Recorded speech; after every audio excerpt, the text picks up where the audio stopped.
ክቡራንን ክቡራትን بسم لول እግዚአብሔር ደህና ረቃናኻትኩም ሃሚቃናኻትኩም لول ባይሪ አምላክና እግዚአብሔር በይቅርታው በምህረቱ ሓልዩ ለዚ ሰዓት ዝለብጽሕና ክብር ምስጋና ይኹን ኣብ ለሓለፈ ራእየ ዮሐንስ ንብል ሰለስተ ንኡሳን ርእሳት ርኢና ኢና ራእየ ዮሐንስ ናይ መጽሓፉ ስም ራእየ ዮሐንስ ማለት ተባለት እዩ ናይ መጽሓፉ ስም ካው ጥቕሚ ራእየ ዮሐንስ ወይም ናይ መጽሐፍ ራእየ ዮሐንስ ጥቕሚ ታዩ ንብል ርኢና ነበርና ሎማዓንቲ ድማ መጽሐፉ መን ጽሒፍዎ ራእየ ዮሐንስ መን ኢሉ ጽሓፎ ጽሓፉ መን እዩ ንብል ንሕፅር ኣቢልና ንርኢና ኩልና ብደንቢ ንከታተል ምስ ሰማዕና ምስ ረአና እውን በአይነ ህሊናና ንርኢ በእዝነ ህሊናና ንሰምዕ በአይነ ህሊናና ንርኢ በአይነ ስጋና ንርኢ በእዝነ ስጋና እውን ንሰምዕ ስለልግባእ እዚታት ኣዋዲድና ስማዕሚዕና ወሃይድና ንሰምዕ ንርዳእ እዩ ልግባእ ንምንታይ ኢና ዝብል ርኢ ኣለና ቀጥታ ምዕራፍ 1 ቁፅሪ 1 ንምንታይ ላይ ይጅምር ልብል ግን ሊቁ ቅዱስ ዮሐንስ አፈወርቅ ኣብ ድርሳኑ አንብብዋ ለመልእክት እምጥንታ እስከ ተፍጻሜታ ናይቲ መጽሐፍ ዕብየት ናይቲ መጽሐፍ ማንነት ንምፍላጥ ሲ ቅድሚት መጽሐፍ መን ጽሒፍዎ ጸሓፊኡ መን እዩ ንምንታይ ጽሒፍዎ ኣበይ ኮይኑ ጽሒፍዎ ንመን ጽሒፍዎ ዝጽሓፈሉ ዓላማ እንታይ እዩ ለውሉ ነገራት ምርኣይ ወሳኒ ስለዝኾነ ኢና ዝብል ርኢ ኣለናና እዚ መጽሓፍ እዚ መን ጽሒፍዎ ትብል ተለና ቅዱስ ዮሐንስ ወንጌላዊ እዩ ኣብ ለሓለፈ 27 መጽሐፍቲ ሓዲሳት ንርኢ ተለና ከም ንረአናዮ ሃም ንረአናዮ ቅዱስ ዮሐንስ ወንጌላዊ ሰለስተ መልእኽትታት ሓደ ወንጌል እዚ ራእየ ዮሐንስ እዚ ወይም ናይ ሓዲስ ኪዳን ናይ ትንቢት መጽሓፍ ተባሂሉ ዝጽዋዕ ራእየ ዮሐንስ ጽሒፉ እዩ ከም ዝጽሓፈ ብዙሓት ሊቃውንቲ ነጊሮምና እዮም ጽሒፎም ተርጊሞም ኣመስጢሮም ሓዲጎምና እዮም ብዙሓት ሊቃውንቲ ንኣቶም ብዝርዝር ክንርኢ ኢና ማለት እዩ ቀዳሞት ኣቦታትና ቀደምቲ ኣበው ካብ ራእየ ዮሐንስ ክጠቕሱ ተለዉ ሲ እዚ መጽሓፍ እዚ ዝጽሓፎ ወንጌላዊ ቅዱስ ዮሐንስ ምዃኑ ደጋጊሞም ብዙሓት ሊቃውንቲ ገልጾም እዮም ካብቶም ሊቃውንቲ ሓደ እሊ ቅዱስ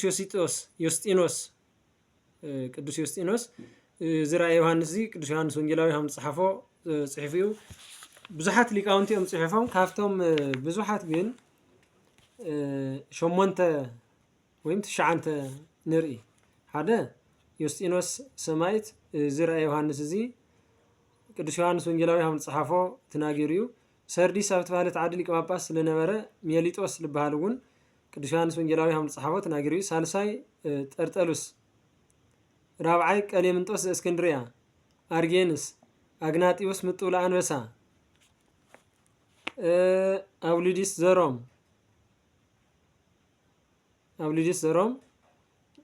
ቪክቶሪያኖስ ዝተባሃለ ሓደ ሊቅ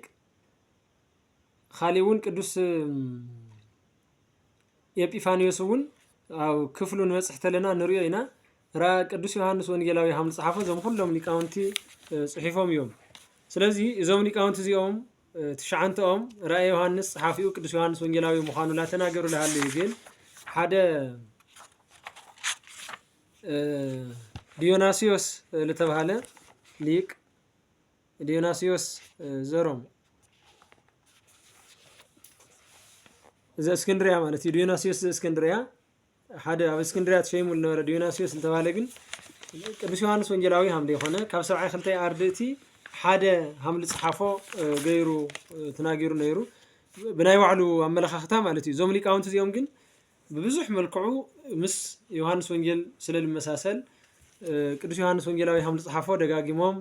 ኣመስጢሮም ጽሒፎም እዮም ብፍላይ ቅዱስ ቪክቶሪዮስ ዝተባሃለ ናይ ቅዱስ ዮሐንስ ወንጌላዊ ስለምዃኑ ብብዝሓት ላጠቐሰ ተናጊሩ እዩ እዚ ዲዮናስዮስ ዝተባሃለ ናይ እስክንድርያ ተሸይሙ ዝነበረ ግን ራእየ ዮሐንስ ዝጽሓፎ ወንጌላዊ ዮሐንስ ተይኾነ ካብ 72 ኣርድእቲ ሓደ ዮሐንስ ዝበሃል እዩ ጽሒፍዎ ኢሉ የምህር ነይሩ ቤተክርስትያን ግን ለዚ ትምህርቲ እዚ ኣይተቐበለቶይ ቅዱስ ዮሐንስ ወንጌላዊ ሃም ዝጽሓፎ ምናልባት ቤተክርስትያን ትብል ተለና ኦርቶዶክሳዊት ቤተክርስትያን ብዓለም 5 ኣሃት ኣብያተ ክርስቲያናት ኢልና ንጽውዐን ቤተክርስትያን ናይ ቤተክርስትያን ታሪክ ከም ለመረና 7 ማነው ሓሙሽተ ኣሃት ኣብያተ ክርስቲያናት እኒዋ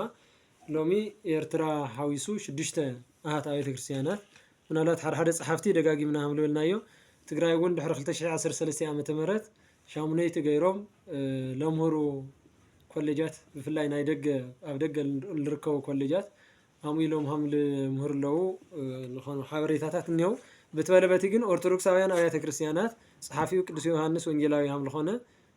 ጽሒፎም እዮም እዚ አውሳቢዮስ ዝተባሃለ ዲዮናስዮስ ለልኾ ዲዮናስዮስ እስክንድርያ ዮሃንስ ወንጌላዊ ሃም ፀሓፈ እዩ እዚ አውሳቢዮስ ዝተባሃለ ግን አውሳቢዮስ ናይ ቤተ ክርስቲያን ፀሓፊ ኣብ ልገለጾ መጽሓፉ ሓደ ደቀ መዝሙር ናይ ሐዋርያት ደቀ መዛሙርቲ ላዘርዘረ ላቅመጠሲ ናይ ኣበው ደቀ መዛሙርቲ ዝነበረ ሃም ዝኾነ ሓደ ጽሒፉ ነይሩ መን ቅዱስ አውሳቢዮስ ዲዮናስዮስ ሉ መሰረት ገይሩ ጠጲያስ ዝተባሃለ ጽሑፍ ጽሒፉ ነይሩ ኣብዚ ጽሑፍ እሱ ናይ ኣበው ደቀ መዝሙር ዝነበረ ሓደ ሰብ ከግኒ ተለኹሲ ካብኡ ትምህርቲ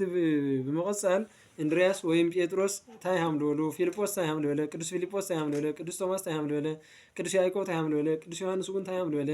ቅዱስ ያዕቆብ ዓብይ ያዕቆብ ተባሂሉ ዝግለጽ ታይ ሃምልበለ ቅዱስ ማቴዎስ ታይ ሃምልበለ ይብል እሞ እዚኦም ኩሎም አርስቶን ዝበሃል እውን እኒኦ እሱ እውን ታይ ሃምልበለ ይገልጽ እሞ ድሕሪኡ ካህኑ ዮሐንስ ኢሉ ስለልተናገረሲ ካህኑ ዮሐንስ ልወሎ ቅዱስ ዮሐንስ ወንጌላዊ ከይኾነስ ካልእ ዮሐንስ እዩ ኢሉ ተናገሩ ለዚ ግን ቤተክርስቲያን አይተቀበለተይ ቤተክርስቲያን ለዚ ትምህርት እዚ አይተቀበለተይ ብናዩ አገላለጻ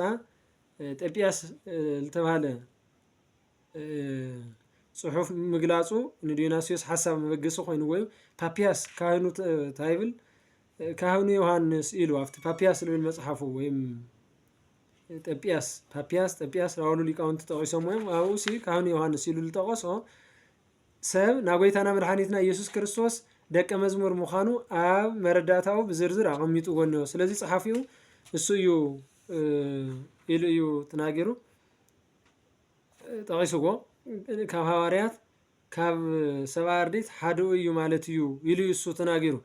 ናይ ዮሐንስ አቡ ቀለምሲስ ግን በዚ ስም እዚ ብዙሓት ዮሐንስ ተባሂሎም ተጠቀሶም ነው ቅዱስ ማርቆስ እውን ዮሐንስ ይባል እዩ ናይ ቅዱስ ማርቆስ ናይ ኤብራይስጥ ስሙ ዮሐንስ ይልባል ቅዱስ ማርቆስ ድማ ዓረፈ ቅዱስ ዮሐንስ ራእዩ ቅድሚ መጽሐፉ ቅድሚ 30 ዓመት ስለልኾነ እዩ አይኾነ ይለብልሎ እና ብዙሓት ዮሐንስ ልበሃሉ ኣብ ቅዱሳት መጽሐፍቲ ነግኒና ራእይ ዮሐንስ ግን ናይ ዮሐንስ ወንጌላዊ ምዃኑ ሊቃውንት አቦታትና ገሊጾም ዘርዚሮም አቀሚጦም እዮም ሊቃውንቲ ዝመጽሐፍቲ ወንጌላዊ ዮሐንስ ለመጽሐፉ ካብ ልጠቀስዎም ወይም ለቅመጥዎም መረዳታታት ሓደ እዚ ራእይ ዮሐንስ ዝጸሐፈ ሰብ ኣብ እስያ ክፍለ ዓለም በተደጋጋሚ ተዘዋዊሩ ለምህረ አውልን ህያው አብያተ ክርስቲያናት ልፈልጥ በአካባቢው ሁሉ ለገልገለ ሃም ለሆነ ራእዩ የረደእና እዩ ተደጋጋሚ ለልዕሎም ሐሳብ ስለኒው አፍታ አካባቢ ለገልገለ ድማ ቅዱስ ዮሐንስ ወንጌላዊ ስለለሆነ ቅዱስ ዮሐንስ ይጽሒፍዎ ይብሉ ካሊ ኣብ ዲንጥያኖስ ዝተባሃለ ንጉስ ዘመነ መንግስት ለነበረ ሰብ ይጽሒፍዎ አፍቲ ዘመን እሱ ድማ ለምህር ለነበረ ቅዱስ ዮሐንስ ወንጌላዊ እዩ ስለዚ ናብ ደሴተ ፍጥሞ ተኣሲሩ ብድምጥያኖስ ምክንያት ተኣሲሩ ኣብ ፍጥሞ ዝተባሃለት ደሴት ብማይል ተኸበበት ለሃለየ ኣብኡ ለሃለየ ራእዩ ርእይዎ ሃም ንርአሲ ራእይ ዮሐንስ ምዕራፍ 1 ቁጥር 9 ይነግረና እዩ ናይ ምዕራብ ይኹን ናይ ምስራቅ ቤተክርስቲያን እውን ታሪክ እዚ ለምህረና ምስራቅ ምዕራብ ተባሂላ ተኸፈለት ቤተክርስቲያን ስለዚ ምስራቃውያን እውን ዮሐንስ ወንጌላዊ እዮም ልብሉ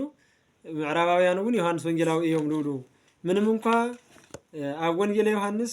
ኣብ ራእይ ዮሐንስ ማእኸል ኣፈላላይ ተሃለየ ኣብ ማእኸል ወንጌል ዮሐንስ ኣብ ማእኸል ራእይ ዮሐንስ ዋላ እኳ ኣፈላላይ ተሃለየ ኣብ ክልተኦም ጥራሕ ልርከቡ ቃላት ወይም ለክልተኦም ለመሳሰልዎም ነገራት ግን እኒህው ይሉና እኒሆ ቶም ለመሳሰልዎም ነገራት እዮም ኣብ ቀጻሊ ንርኢና ለሎም ማዓንቲ ግን ና ብዙሓት ሊቃውንቲ ብፍላይ 9 ሊቃውንቲ ልዕልና እኒና እዞም ሊቃውንቲ እዮም ቅዱስ ዮሐንስ ወንጌላዊ ሃም ልጽሓፎ ነጊሮምና እኒው ስለዚ ዮሐንስ ወንጌላዊ ልጽሓፎ ራእይ ዮሐንስ ናይ ዮሐንስ ወንጌላዊ 5 መጽሐፍቲ ጽሒፉ ኢልና ንሕዝኒና ካብቶም 4 ወንጌላት ወንጌል 3 መልእኽትታት ቀዳማይ መልእኽቲ ካልኣይ መልእኽቲ ሳልሳይ መልእኽቲ ሓሙሻይ ራእይ ዮሐንስ እዚኦም ጽሒፉ እዩ መን ካብቶም 12 ሐዋርያት ሓደ ለኾነ ዮሐንስ ወንጌላዊ እዩ ጽሒፍዎ ንበል ኣብ ቀጻሊ ቶም ለመሳሰልዎም 11 ነገራት እኒው يوحنس ونجيلي نرى يوحنسي لما ساسلوهم خلتيهم نا قدس يوحنس مخانو لردسي أو ونجيلو بصفحات بزرزر التجلسوا أبزيون بزرزر التجلسوا نيو بصفحات أبرا يوحنس بزحلهم تجلسوا نيو ساتما قصالي نرينا أملاكنا يزهر بسلام يصنحنا زي سالساي كم سالساي خفال غيرنا نوصلو مأتويو ناو رأي يوحنس آتي تلنا معرف حدا معرف خلته معرف سلسلة لنا نغصلينا زي جن مأتوينا هنا جنا سلازم منصحفو وللول يوحنس ونجلاوي لنا هنا أو قصالي يوحنس ونجلاوي لمصحفو بنصصر مس يوحنس ونجل جالسنا كنرينا لما عن فزي أخلنا وسبات لي زاهر إحنا أول نكتاتل لنا شير لايك سبسكرايب فولو مبالون عين رسعن يغني اللي